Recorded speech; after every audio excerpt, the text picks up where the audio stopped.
Welcome back to the Integrated Leader Podcast. I am Lauren Marie, and we're continuing our series on how to manage a project using the DISC model.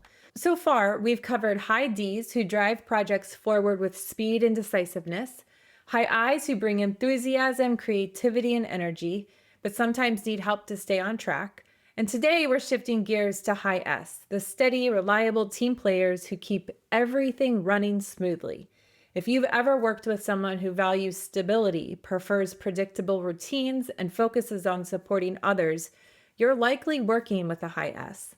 They are loyal, dependable, and people-focused, which makes them great at keeping the team connected and the work steady. However, they can also hesitate with change, struggle with quick decisions, and avoid conflict at all costs. If you're leading a high S, you need to give them structure, reassurance, and a clear process to follow, while ensuring they don't get stuck in hesitation or over-accommodation. So how do you delegate effectively and get updates without making them feel pressured? Let's get into it. A high S values security and predictability. They don't like being thrown into uncertain situations, and if a task feels unclear or too risky, they may hesitate to take action. When delegating to a high S, be specific and supportive. Instead of just handing them a task and assuming they'll figure it out, take a moment to walk them through what's expected. Instead of saying, "Can you take care of this?" say, "I'd love for you to own this part of the project. Here's exactly what's needed, and I'm here if you have any questions." Because high S's are relationship driven, they like knowing how their work impacts the team. Instead of just assigning a task, explain why their contribution matters. You might say, "This piece is key to making sure the team can move forward smoothly. Can I count on you to handle it?" One thing to be mindful of is their tendency to say yes to everything because they don't want to disappoint anyone. If they seem overwhelmed, check in and help them prioritize instead of assuming they'll speak up on their own. Sudden deadlines can cause them stress, so whenever possible, give them plenty of notice and break big tasks into smaller steps to make them feel more manageable. How do you get updates without making them feel pressured? Unlike a high D or high I, a high S might not proactively provide updates, especially if they're feeling uncertain. They don't want to rock the boat or bring up potential issues unless asked. To get more accurate updates, check in privately rather than putting them on the spot in a group meeting. If you ask them something like, "Where's your part of the project?" in front of others, they may downplay any challenges or avoid answering directly. Instead, reach out individually and say, "Let's touch base later today. I'd love to hear how things are going." This approach helps them feel supported rather than pressured. Because high S's don't want to complain, they may not bring up obstacles unless you specifically ask.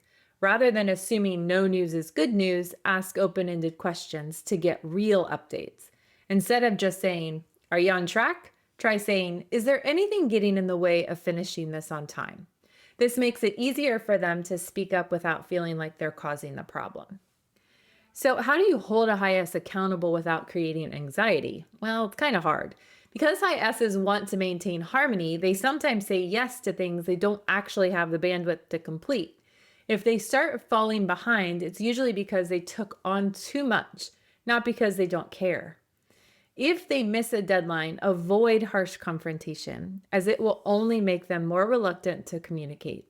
Instead, approach accountability as support, not criticism. Rather than saying, "You didn't get this done on time," try, "I know you've had a lot on your plate. What's getting in the way and how can I help?" If missed deadlines or delays become a pattern, be firm but kind. Remind them that trust is built by following through and that avoiding difficult conversations only makes things harder in the long run. You might say, "I know you don't want to let anyone down, and I appreciate that about you. But if things aren't on track, I need you to tell me sooner so we can adjust." Once they know you're there to help them succeed rather than just calling them out, they'll be more likely to open up and work through challenges proactively. Here are some key takeaways from today's episode. High S's are the stabilizers of any project. They work best when they feel secure, supported, and part of the team. They thrive in structured environments where expectations are clear and they know what their role is and how it's valued. When delegating, make sure that they have enough information up front and help them see how their work contributes to the team. When checking in, do so in private and use open-ended questions to make it easier for them to share real concerns. Finally, when holding them accountable, approach it as support rather than confrontation, so they feel safe enough to be honest. When high S's feel valued and encouraged, they will go above and beyond to create smooth, successful projects. That's it for today's episode. If you found this helpful, subscribe and share it with another leader who could use it. Tomorrow, we're talking about how to manage a high C in a project. High Cs are those detail-focused, analytical problem solvers who ensure accuracy, precision, and quality. But they can also get stuck in overanalyzing and struggle to make quick decisions. If you lead someone who wants everything perfect before moving forward, don't miss it. Thanks for tuning in to the Integrated Leader Podcast. See you next time.